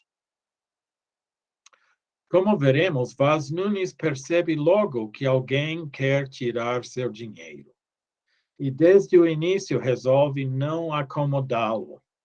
Mas, apesar dessa oposição fundamental, o tabelião se comporta com grande cortesia, tratando o outro com honra e respeito. Quando aparece na porta, pediu-lhe o favor de entrar. Quando o outro aborda a ideia de um pedido, não nega imediatamente, preferindo responder: se estiver nas minhas mãos. Mesmo negando, diz: peço desculpa de não poder servi-lo. Vaz Nunes está absolutamente fechado às solicitações do outro. Mas sua maneira de relacionar com ele indica que o tabelião, fazendo parte daquela classe de homens cordiais, descritos por Sérgio Buarque de Holanda, dá prioridade a manter sempre que possível as boas relações. O outro personagem nesse conto, tão binário, é Custódio. O homem é, talvez, antes de tudo, um ser de aparências, que vive desempenhando o papel de pessoa importante diante do mundo. Esconde sua pobreza, pois, e cito, vestia pobremente, mas escovado, apertado, correto. Usava unhas longas, curadas com esmero. Homem sem posição, sem recursos, como o clássico pícaro da literatura ibérica, vive buscando seu próximo almoço, sempre em dependência dos outros. Poderíamos chamá-lo de parasita, como examinado por Yasmin. O personalismo, já discutido em outro lugar, se manifesta nas atitudes de Custódio, porque, apesar de dependente, tem gestos de um homem de alcance e confiança. Esse aspecto teatral lhe dá um certo ar duplo, um ar de pedinte e general. Na rua, andando sem almoço, sem vintém, parecia levar após si um exército. Custódio é preguiçoso. Cito: nascera com a vocação de riqueza, sem a vocação do trabalho. Tinha o instinto das elegâncias, o amor do supérfluo, da boa chira, das belas damas, dos tapetes finos, dos móveis raros. Mas não tinha dinheiro, nem aptidão ou pachorra de o ganhar.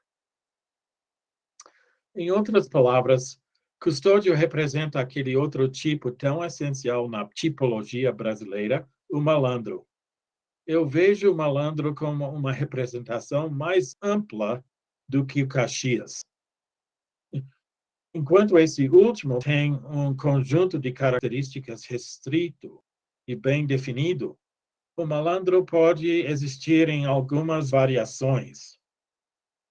O protagonista de Macunaíma, Mário de Andrade, por exemplo, também apresenta o aspecto teatral do herói mas com a sugestão de que é um ser sem nenhum caráter.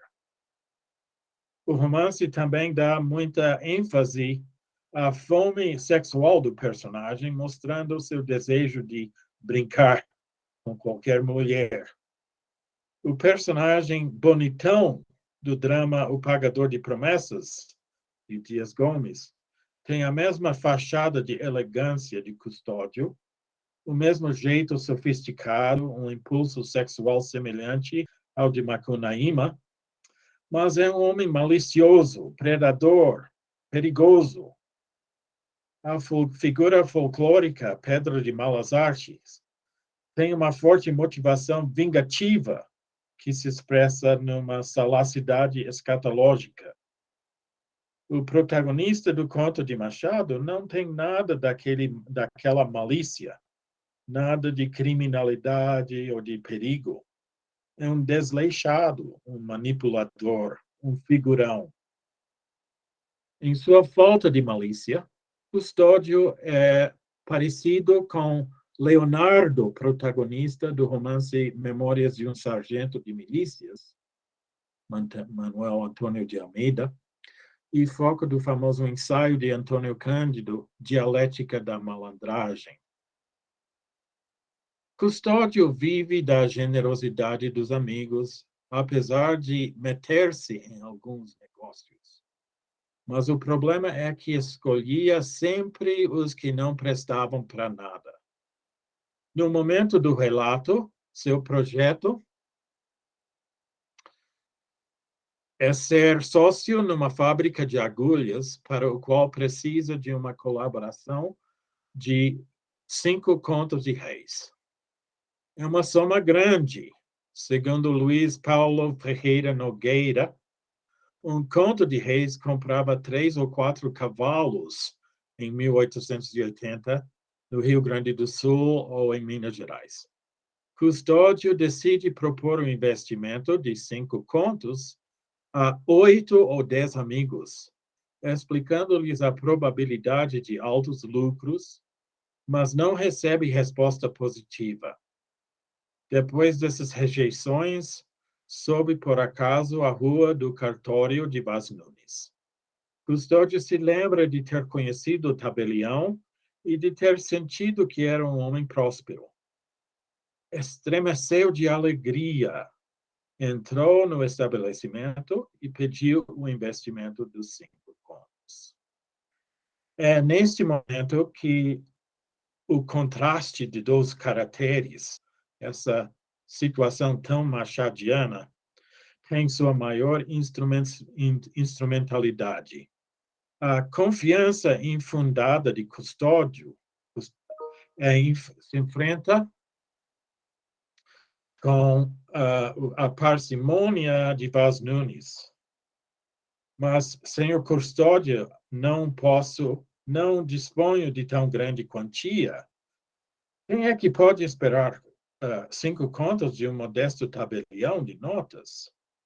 A primeira resposta de Custódio é um apelo à vaidade do outro, uma tentativa de ativar seu personalismo, seu desejo de se afirmar como um indivíduo importante. Ora, se o senhor quisesse, o tabelião, porém, firme. Mas 5 contos, creia que é impossível. Custódio é obrigado a reconhecer que o projeto de ser sócio de uma fábrica está perdido. Adeus, agulhas. E é nesse momento que Custódio demonstra outra característica que faz parte daquele sentimento íntimo do brasileiro e que uma geração depois de Machado será muito conhecido pelos ensaístas, o jeitinho, como uma improvisação muito destra. O homem muda de projetos. Que queda e que abismo! Desenganado, olhou para o tabelião com um gesto de despedida, mas uma ideia súbita clareou-lhe a noite do cérebro. Se a quantia fosse menor, Vaz Nunes poderia sorvi-lo e poderia servi-lo e com prazer, porque não seria uma quantia menor. Já agora abria mão da empresa, mas não podia fazer o mesmo a alguns aluguéis atrasados, ou 2 ou 3 credores, etc. Fazendo uso de uma flexibilidade imaginativa, de um talento para as manobras laterais, Custódio descobre um novo projeto, cujo preço é 10 vezes menor. E assim começa uma coreografia elaborada e divertida em que a rejeição do trabalho, do tabelião, digo, é respondida por um novo plano do outro, com pedidos cada vez menores. A persistência e criatividade de Custódio é correspondida por uma sólida resistência por parte de Vaz Luiz. 500 mil réis para se livrar dos credores, 200 para tapar um buraco, 100 para diminuir os cuidados e, finalmente, 10 mil réis. Quem sabe para quê? E nisso, Vaz Nunes abre a carteira, mostrando ao outro a presença de apenas 2 notas de 5 mil réis. Não tenho mais, disse ele. O que posso fazer é reparti-los com o senhor. Dou-lhe uma de 5 e fico com a outra. Serve-lhe? Numa pessoa menos flexível, a oferta de apenas 5 mil réis seria um insulto ou a evidência de um projeto fracassado. Mas Custódio aceita essa magra oferta com entusiasmo. Custódio aceitou os 5 mil réis, não triste ou de má cara, mas risonho, palpitante, como se viesse de conquistar a Ásia Menor. Nunca o céu lhe pareceu tão azul, nem a tarde tão límpida. Todos os homens traziam na retina a alma de hospitalidade.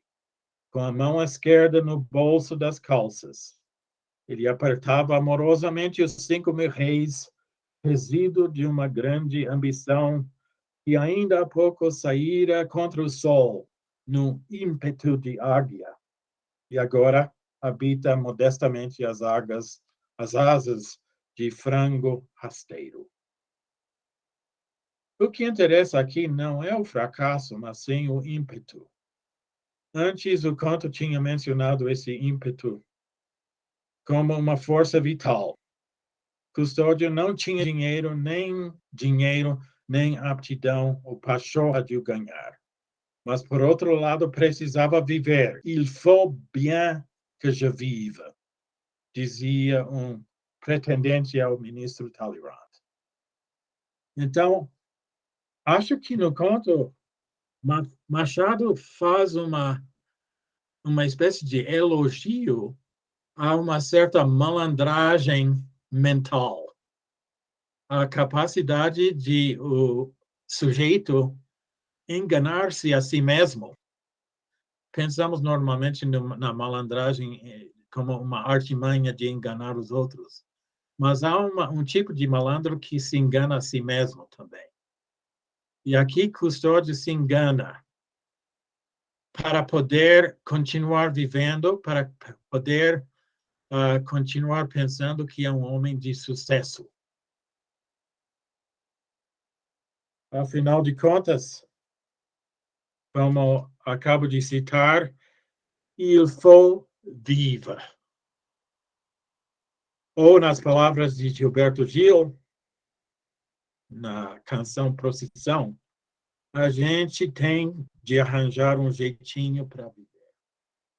Obrigado.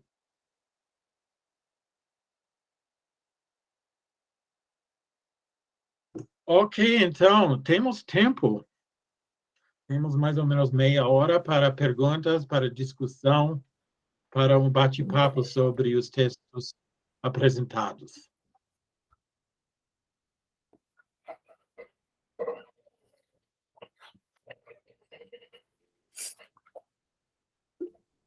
Ok, Marcos.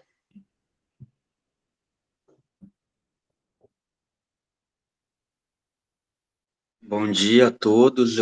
Minha pergunta vai ser para a professora Silvia. Foi minha professora, falo professora por isso, né? Ela deve, acho que com certeza se lembrar de mim ou não. Mas achei muito interessante que eu comprei esses dois livros, né? As Badaladas aí, essa reunião de crônicas.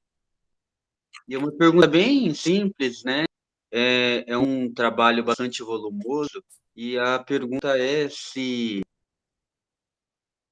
quais são os espaços, né, que tem para que novas pesquisas partam desse trabalho dela, né, pesquisas de mestrado, doutorado e tudo mais, né, relacionado às temáticas, né, relacionado à forma do Machado nessas crônicas.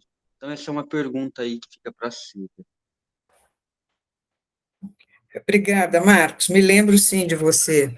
Pois é, no curso que eu terminei agora, na pós-graduação, junto à pós-graduação de letras aqui da Unesp de Assis, em que eu trabalhei não apenas com as badaladas e também com a Semana Ilustrada, mas toda uma tradição de revistas de caricaturas, né, de sátira e caricatura que começa, né, desde o Carapuceiro, passa pela Lanterna Mágica, né, dentre outros periódicos que vão pela linha da sátira, não é? Pela sátira e pelo humor, e que vão trazer a imagem, como é o caso da Semana Ilustrada, que é uma revista pioneira dentro dessa proposta, não é? Do Henrique Flaios, e que vai ter uma circulação bastante longa de 1860 a 1876. E na escolha, e como Machado vai assinar, não é, com o pseudônimo Doutor Semana, crônicas que vão de 1869 a 1876, quando termina o periódico Semana Ilustrada, que vai dar origem, na sequência, à Ilustração Brasileira, não é? Que tem uma circulação bem mais restrita, de 76 a 78, eu trouxe uma amostragem, não é, de algumas dessas crônicas que permitem um diálogo direto com temas, não é, que estão na ordem do dia, não é, como a questão religiosa, não é, como a questão do saneamento básico, como a questão da performance dos políticos, como a questão, enfim, dos pseudos literatos, não é, que publicavam os seus textos na imprensa e queriam a opinião do doutor Semana, não é, aquilo que se convencionou chamar de crônica, de críticas avessas, etc. E dentre, não é, as possibilidades de exploração desse farto material, eu trouxe alguns exemplos de crônicas como essa, né, dessa crônica do Tiradentes no seu discurso ao povo, que mostram as várias experimentações que Machado fazia com o gênero crônica, não é? Escrevendo crônicas na forma de poesia, né? Por exemplo, escrevendo crônicas na forma de diálogo, não é? Escrevendo crônicas, enfim, na forma em francês, não é? Na forma de poesia em francês.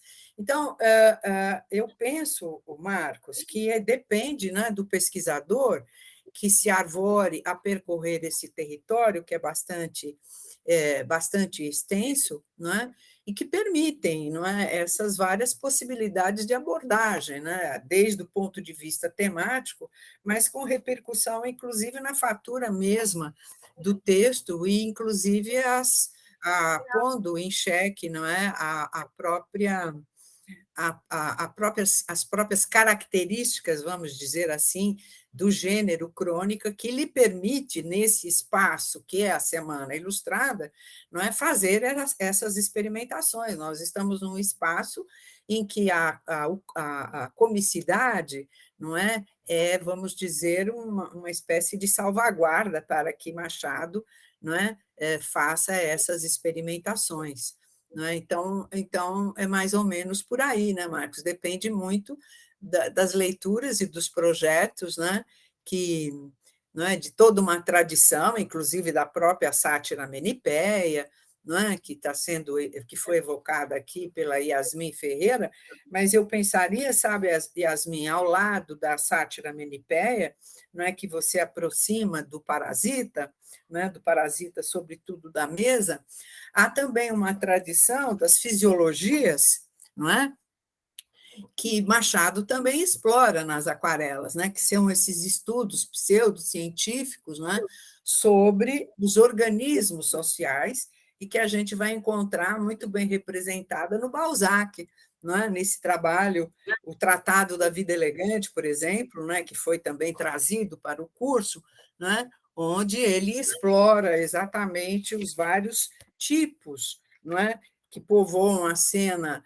urbana, moderna, né? A fisiologia da toilette, o tratado da vida elegante, a arte de pôr a gravata, o estudo dos costumes pelas luvas. Não é? Então, quando você fala desse tipo social à brasileira, desse parasita da mesa brasileira, eu fiquei pensando, né, nessa fisiologia, nesse pequeno tratado, né, de fisiologia brasileira que o Machado estaria propondo nessas aquarelas, que são essas pequenas pinceladas, o próprio termo, né, o próprio aquarela, né, designa um tipo de pictórico, né, que se pauta exatamente por essas, né, por essas pinceladas, né, por esses que o Machado delineia nesses 5 tipos que propostos na sessão, não é? Enfim, é isso, Marcos, que eu poderia. Está claro que o que eu apresento aqui é apenas um trabalho que eu não desenvolvi ainda, né? É uma pesquisa longa que eu venho desenvolvendo desde que, enfim, desde que publiquei o trabalho, né? Os 2 volumes das Badaladas pela Nanquim, que já foi um trabalho bastante árduo, né, que me tomou bastante tempo, mas o que venho fazendo agora é exatamente um estudo mais verticalizado. Já fiz isso em outra ocasião, anteriormente, dentro do grupo de pesquisa, coordenado pela professora Juraci, não é?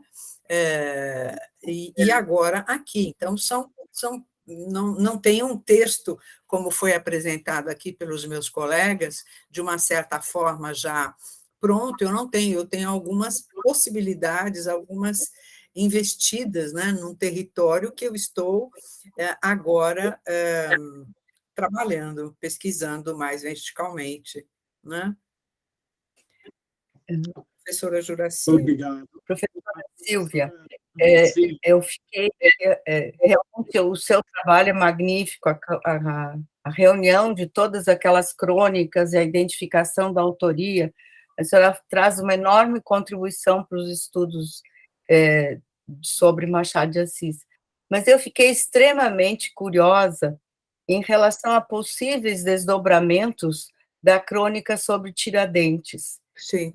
A senhora sabe me dizer se ela surtiu efeito, se houve uma resposta em relação a isso, ou alguma iniciativa, porque ele chega a invocar, então, o príncipe, né, o imperador, que seria um príncipe esclarecido, para que houvesse uma homenagem a Tiradentes. Houve um desdobramento em relação a isso? A senhora saberia nos dizer? Juraci, eu já tinha pedido em outras ocasiões que o senhora, que me Desculpe, faz me lembrar que cada dia estou ficando mais senhora, não. unido entre nós, e, se possível, nós pudéssemos nos tratar por você, que seria... Mas eu te trato por tu, então. Eu te trato. Não, certo, tu e aqui você. Olha, Juraci, eu não tenho notícia da repercussão desta crônica, mas posso dizer que esta crônica se soma a outras vozes que, na ocasião, não é? Machado de Assis era muito simpático à pauta dos republicanos, apesar de também ter um pé, ser muito próximo ao imperador, à monarquia, não é? Então, o que eu poderia responder com mais cautela relativamente a essa sua pergunta, Juraci, é que Machado, na verdade, neste momento, né, se filia a um grupo de intelectuais que pleiteiam, não é, a escolha, né, de Tiradentes como sendo o representante, não é, da independência brasileira, não é? Então, inclusive na contramão da canonização do Dom Pedro I, não é? Cuja estátua, não é, foi erguida exatamente no Campo do Rossio, no lugar em que o Tiradentes foi esquartejado. Há que se dizer que até então Tiradentes era uma figura apagada e só recuperada desde que morreu Dona Maria I, não é? Mãe do Dom Pedro II, e que foi responsável pela ordem, né, de Tiradentes ser enforcado e em seguida esquartejado.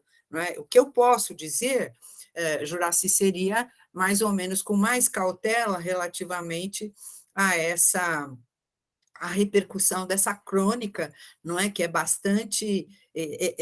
eu fiz questão de trazê-la nessa primeira parte, quase na sua totalidade, para mostrar exatamente a virulência, né, o verbo bastante forte, né, com que Machado pleiteia, não é, a recuperação dessa figura até então apagada, não é? Porque em crônica anterior, em Comentários da Semana, ele se opõe frontalmente, assim como outros intelectuais, não é, de perfil mais propriamente liberal, contra a elevação da estátua do Dom Pedro I. Né? É a última crônica, inclusive, em Comentários da Semana, né, que foi organizado, é uma sessão que a professora Lúcia, juntamente com o professor Jefferson Cano, não é, organizaram e que foi publicada pela editora da Unicamp.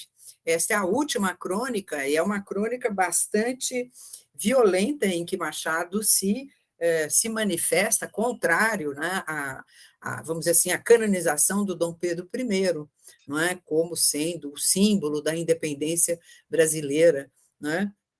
E não sei se foi esta crônica, a última da sessão Comentários, motivo porque o Machado ficou durante 2 anos afastado do Diário do Rio de Janeiro, e só Ao Acaso, em 64, ele volta a frequentar o jornal, não é? Com a sessão ao Acaso. Então, o que eu poderia responder, né, Juraci, é um campo assim tão vasto, tão imenso, que eu ainda não tenho condições de responder com mais propriedade, com mais, vamos dizer, provas, a repercussão desta crônica do Ao Acaso. Muito obrigada, Silvia. De nada, imagina.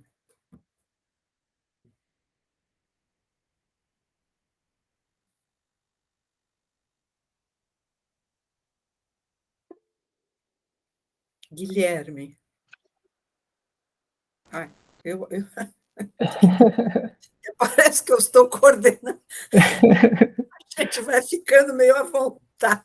Desculpem. Eu vou dizer a mesma coisa, Guilherme.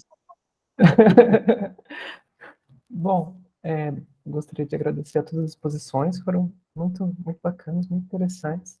E eu gostaria de falar especificamente com o trabalho da Yasmin, que eu gostei muito também, achei muito interessante a maneira como você pensou as crônicas do Machado como uma espécie de poética do Machado, ou seja, como uma espécie de projeto onde a gente consegue quase que inesgotavelmente ver motivos, temas que vão ser reelaborados e repensados na obra seguinte, assim, na ficção, e também na relação que você faz entre a figura do parasita e da sátira, né?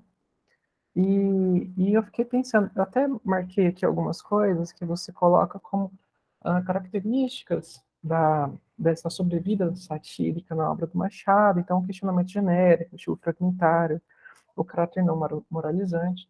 E eu fiquei pensando se, para além do motivo do parasita, que você coloca muito bem associado aos tipos que aparecem nas aquarelas, não é possível também pensar dessa maneira não moralizante, um aspecto do parasita como essa figura que também, de certa forma, vampiriza e, com isso, reedita, reapreende diversas formas, né? Inclusive a forma shandiante de pensar no Rouanet, enfim, a relação com a própria sátira, né? Com essa capacidade, digamos assim, de recuperação, de fragmentação não moral de outras tradições. E pensando se também, por esse caminho, também não poderia ser produtivo pensar de outra maneira a ideia de parasita. Assim, fiquei pensando no texto do Hansen, né, que ele usa a metáfora não da parasita, mas da vampirização para entender a relação da paródia com a alegoria e como que a paródia ela necessita desse circuito de vampirização com uma espécie de norma de convenção para que se faça como retórica paródica, né? Enfim, fiquei pensando nisso, assim. Mas, enfim, eu gostei muito do trabalho e de todo mundo. Muito obrigado. Obrigada, Guilherme. É esse um caminho também, né? Com relação a essa tradição, o lucianismo, a gente percebe que é muito forte a questão da paródia, né? Brandão chega a afirmar isso, Jacinto. A poética de Luciano seria a poética da paródia, e a paródia a gente faz em cima do texto que é do outro. E Machado faz muito isso, né? Então, Machado tem uma erudição que a gente pode lê-lo por Luciano, pela sátira, por esse viés que Rouanet propõe, né? Lá em Riso e Melancolia, a questão desses ecos do barroco. Ao mesmo tempo que eu leio Parasita e eu tenho um certo aspecto moral dessa sociedade, quando eu penso em tipos sociais, Machado chega a dizer que não é uma sátira moralista, então ele não está propondo o fim do parasitismo, o fim de nada, enfim, ele está mostrando como é que essas relações sociais elas se dão. Então, acho que dá para ler Machado por diversas perspectivas, né? Essa é que eu tenho acolhido, e quanto mais eu vou lendo, eu vou percebendo que isso é muito pouco, né? O Machado vai nos provocando um desejo de conhecê-lo mais, de conhecer mais essas tradições, mas eu vou pensar sobre essa questão da vampirização que você colocou. Muito obrigada, Guilherme. Muito obrigada a todos.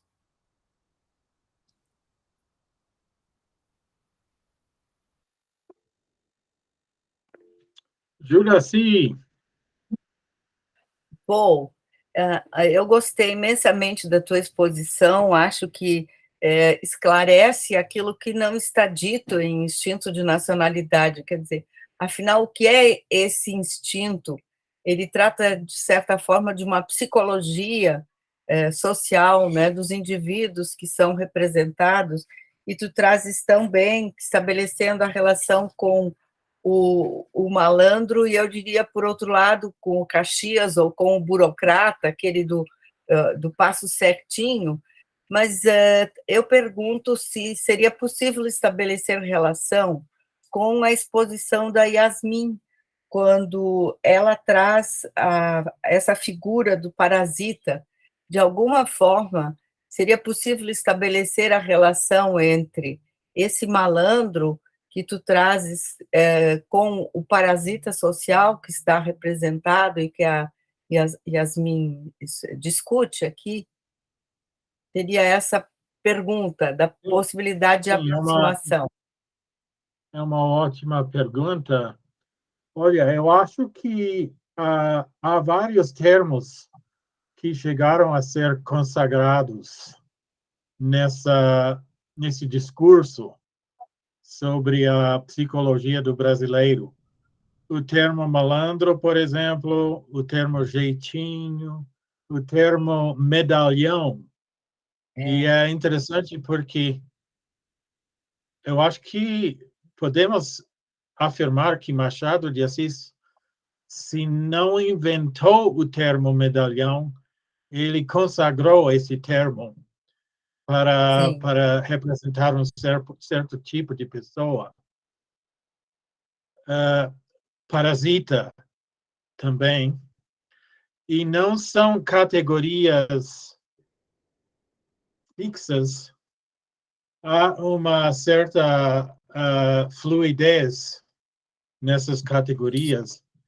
E o mesmo termo parasita pode ser aplicado para o medalhão ou para o malandro. Quer dizer que é preciso adotar uma certa relatividade ou flexibilidade no emprego desses termos. São, de certa maneira, afirmações de indivíduos, daqueles que examinaram, não é, a psicologia brasileira, e cada um preferia um certo termo, mas, em certo sentido, não deixam de falar do mesmo fenômeno. Sim, perfeito. Então, é possível estabelecer uma aproximação entre a exposição da Yasmin e a sua, considerando a diferença de denominação, não é? Mas com Sim, eu semelhanças em relação à representação que aí está. Né? Perfeito. Obrigada. Nos dois casos, há um certo jogo de aparências, uma certa dinâmica de dependência e uma resposta a essa dependência. Há muito vínculo com o pícaro ibérico, não é? O pícaro que precisa conseguir seu próximo almoço, não é? São fenômenos derivados de uma condição de pobreza, eu acho. Sim, perfeito. Ou, será que temos mais perguntas? Vamos perguntar. Há mais perguntas ou comentários?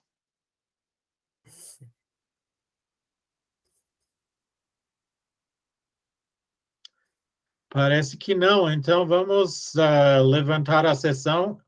Quero agradecer a excelência, o excelente desempenho de todos os participantes, talvez não incluindo mim. Não é? Mas eu acho que foi uma ótima sessão. Sim. Então, em nome da organização do simpósio, eu agradeço a todos que aqui participaram, parabenizo-os pela exposição que fizeram, Yasmin, Guilherme, Silvia, Paul, sem dúvida, e lamento a falta do Valdinei Valente Lobato de Castro, que não se fez presente, ele não comunicou a ausência, talvez ele tenha tido problemas de conexão. A gente sabe que, por vezes, os recursos virtuais não nos atendem como gostaríamos. E convido a todos para participarem hoje à tarde da continuidade do nosso programa, às 14 horas, através do mesmo link. Então, muito obrigada. Agradeço também a Bárbara, que eu não sei porque aparece como vovó Bárbara, essa carinha tão linda, fiquei esperando quem é a vovó. Muito obrigada, Bárbara. Eu vou pedir, então, que tu encerres a gravação e eu continuo em contato com o povo. Obrigada, gente. Muito obrigada. Obrigada, Cíntia.